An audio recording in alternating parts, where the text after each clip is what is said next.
Bonjour, this is book 1. We are doing What is a Speech Community? The role of distinctiveness and its difference from bi or multilingualism. So language is not just a means of communication.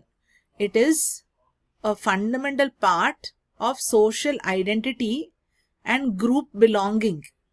One key concept that helps us understand how language functions in society is the speech community. This idea, widely studied in sociolinguistics, reveals how people come together around shared norms and expectations about language use, creating a sense of social unity that goes beyond just speaking the same language. Let's explore what a speech community is, how distinctiveness defines it, and how it differs from bilingualism and multilingualism. What is a speech community? A speech community is a group of people who share a common set of linguistic norms, rules, and expectations for communication. These people may not all speak exactly the same language or dialect, but they recognize and follow the same social rules about how language should be used in various contexts. The concept was notably developed by the linguist John Gumpers, who emphasize that members of a speech community share ways of speaking and interpreting speech that create social cohesion understanding.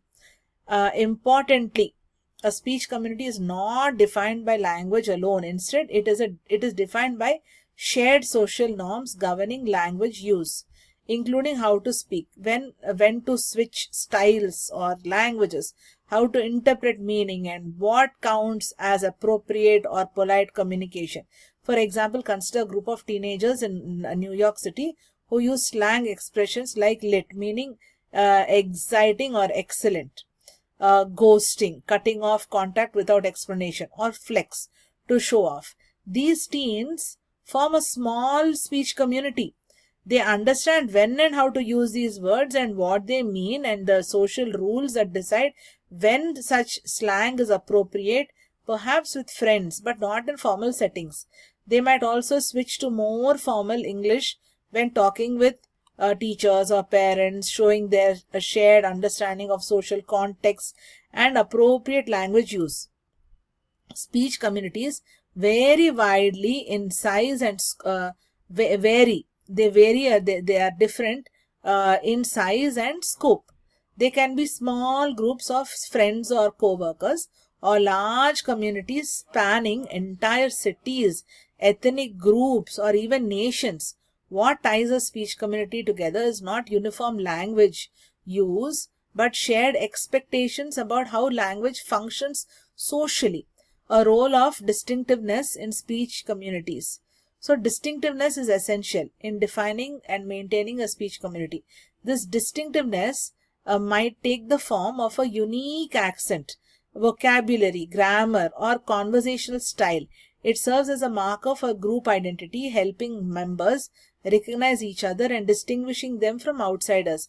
Taking the example of Cajun, French-speaking communities in southern Louisiana, these communities speak a distinct variety of French influenced by English and Native American languages. Their version of French includes unique words, phrases, and expressions that you won't find in standard French or even in other French dialects. The phrase "laissez les bon temps rouler," let the good times roll.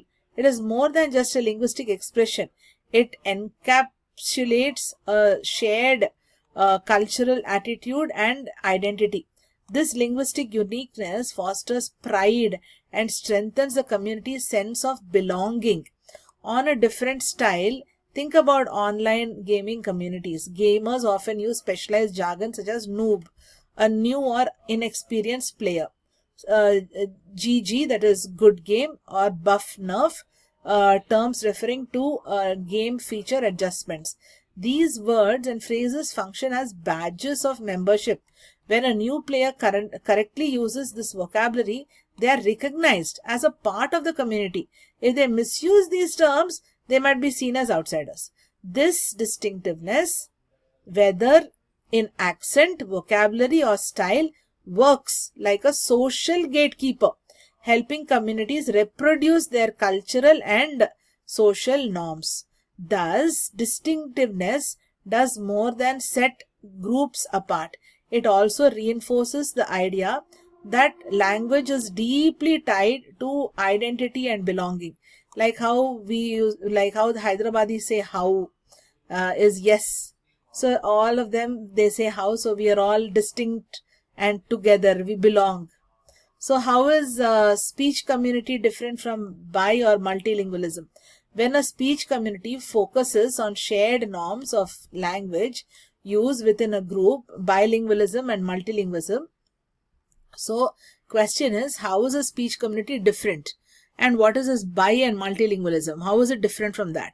So while a speech community, that is all these people who are proud about themselves, they focus on shared norms or of language used within a group. So bilingualism and multilingualism are individual abilities related to language competence. So if I am competent, I speak 2 languages. If I am more competent, I speak 4 languages. So bilingualism refers to an individual ability to use 2 languages fluently. Multilingualism extends this to the ability to use more than 2 languages. These terms describe what languages a person knows and can use, but they do not guarantee membership in any particular speech community. I might know lot of languages, but that doesn't mean that I'm a part of a particular speech community. So to illustrate this difference, imagine a person named Sarah who grew up in India. At home, she speaks Tamil with her family, and at school, she learned Hindi and English. And after moving to Canada, she learned French. Sarah is multilingual because she can communicate in several languages. However, despite her fluency, Sarah may only feel a strong sense of belonging to the Tamil speech community. She is attached to the Tamil speech community. Why? Because she understands and follows the Tamil community social rules. How to address elders respectfully, how humor is used, how to express emotions in culturally accepted ways. Although she speaks French fluently, she might not yet grasp all the cultural and pragmatic rules that define membership in a French speech community, such as when to use formal or informal address, appropriate eye contact, or conversational interruptions. So this example shows that language competence, being bilingual or multilingual, is not the same as a member of a speech community. One can speak a language well, but still not share a full range of social and cultural norms that make up that community. So what is the conclusion? A speech community is much more than a group of people speaking the same language. It is a group united by shared norms, values, expectations about how language is used in particular social settings, distinctiveness in accent, vocabulary, grammar, or conversational behavior helps define and maintain these communities, acting as a marker of identity and belonging. In contrast, bilingualism and multilingualism focus on individual linguistic ability rather than social membership. A person can speak multiple languages but still not belong fully to one or few speech communities where they understand the unwritten rules of language use. Understanding this difference is crucial in fields like sociolinguistics, education, and language policy. It explains why someone might speak a language fluently but still feel like an outsider culturally, and why language identity involves more than just vocabulary or grammar. It also depends on how language is lived and experienced within a community.